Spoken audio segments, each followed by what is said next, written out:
जैसे कि last episode में हमने देखा कि जियान ने न्यू स्टूडेंट्स के साथ टीम बनाकर सीनियर्स को हराना शुरू कर दिया था और वो सभी लोग अब खुश हो ही रहे थे कि उनके सामने ब्लैक शाह आ जाती है।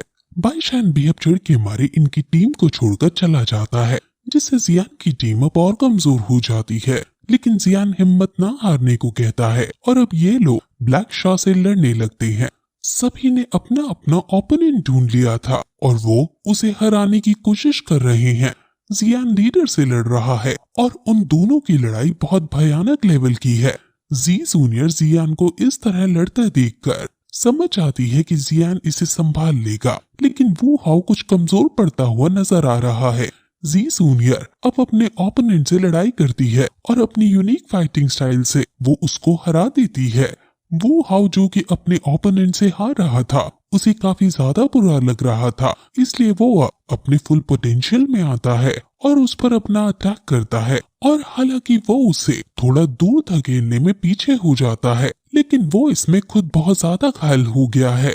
उसके खुद के मुंह से खून निकलने लगता है और अब ओपोनेंट वू हाउ की कमजोर हालत देखकर उस पर कई सारे हथियार एक साथ छोड़ देता है। और वू हाउ को ये लगने ही वाले थे कि तभी जी जूनियर वहाँ आकर उसे बचा लेती है और ओपोनेंट से कहती है कि अब मैं तुमसे लड़ूंगी।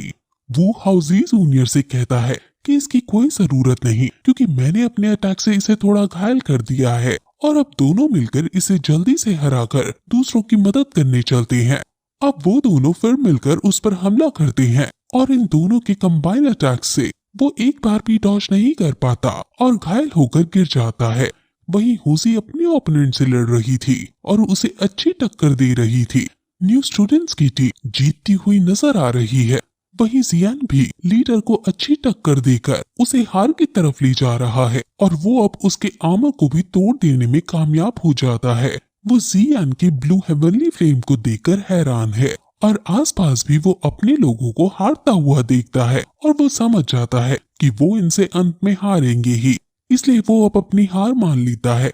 सभी न्यू स्टूडेंट्स काफी खुश हो जाती हैं और जी जूनियर जियान के पास आकर उससे पूछती है कि कहीं उसे चोट तो नहीं लगी, जिस पर अब ब्लैक शाह का कैप्टन कहता है कि इतने भी तुम खुश मत हो, क्योंकि अभी लू हाउ जो कि व्हाइट शाह का कैप्टन है वो बचा है और फॉरेस्ट से बाहर निकलने के रास्ते में तुम्हारा मुकाबला उससे होने वाला है। कल फायर हंटिंग टूर्नामेंट का लास्ट डे है और तुम उससे कैसे बचोगे। वो फिर उसे अपनी फायर एनर्जी देता है और वहाँ से चला जाता है। वहीं हम व्हाइट शाह को देखते हैं जिसे उसका लीडर लू हाउ लीड कर रहा है और ये लोग न्यू स्टूडेंट्स की टीम के आने का ही इंतजार कर रहे हैं। बाकी ओल्ड टीम के साथ बाईशान फॉरेस्ट पार कर चुका था, क्योंकि वो ब्लैक शाह के लीडर के साथ पहले ही किसी रिलेशन में था, इसलिए सीनियर्स उसे जाने देते हैं। अब फिर न्यू स्टूडेंट्स की टीम व्हाइट शाह की टीम के पास आ जाती है। जियान सभी को लीड करता हुआ आगे बढ़ रहा है और अब बाकी न्यू स्टूडेंट सोचते हैं कि हम वीक टीम्स थी, लेकिन एक साथ काम करने की वजह से हमने इतने सभी को मार डाला है। पहले हम बैटल से भागा करते थे, लेकिन अब हम लड़ाई को खुद ढूंढकर उसके पास जाते हैं और अब भी हम इस आखिरी पड़ाव को पार कर ही लेंगे। वो सब एक पुरानी लकड़ी के ब्रिज को पार करके आगे बढ़ रहे हैं और अब व्हाइट शाह की टीम के आगे जाकर खड़े हो जाते हैं। जियान और लू हाउ अपना अपना एक दूसरे को इंट्रो देते हैं। व्हाइट शाह इन्हें आगे नहीं बढ़ने देना चाहती है, लेकिन ये फ्रेशर्स भी पूरा दृढ़ निश्चय बनाए हुए हैं, इसलिए अब जियान अपनी तलवार निकाल लेता है। सभी लड़ने को तैयार हो जाते हैं। लू हाउ कहता है कि क्यों हम बाकी लोगों को दिक्कत में डाले, मैं अकेले तुमसे लड़ने आऊंगा। तुम कोई भी 4 लोगों को अपने साथ ले लो, बाकी लोग मेरे बाकी लोगों से लड़ेंगे। अगर मैं जीत गया तो तुम सभी को अपनी फायर एनर्जी देनी होगी। सभी मान जाते हैं और अब जियान के साथ जो उसके दोस्त हैं वो लीडर से लड़ते हैं और बाकी लोग बाकी ओपोनेंट से। अब ये चारों लीडर पर एक साथ हमला कर देते हैं और लीडर इन सभी को एक साथ संभाल पा रहा था, जिससे हम इसकी शक्ति का अंदाजा अच्छे से लगा सकते हैं। इनके बीच काफी आइकॉनिक लेवल की फाइट हो रही है। वहीं बाकी ओपोनेंट फ्रेशर्स को हराने में कामयाब होते हुए नजर आ रहे थे और अब फ्रेशर्स जियान के बताए गए अरेंजमेंट को ध्यान में रखकर उस पर हमला करते हैं, लेकिन सीनियर्स एक चौकार आकार में खड़े होकर फॉर्मेशन क्रिएट करते हैं और फ्रेशर्स की चाल को खराब कर देते हैं।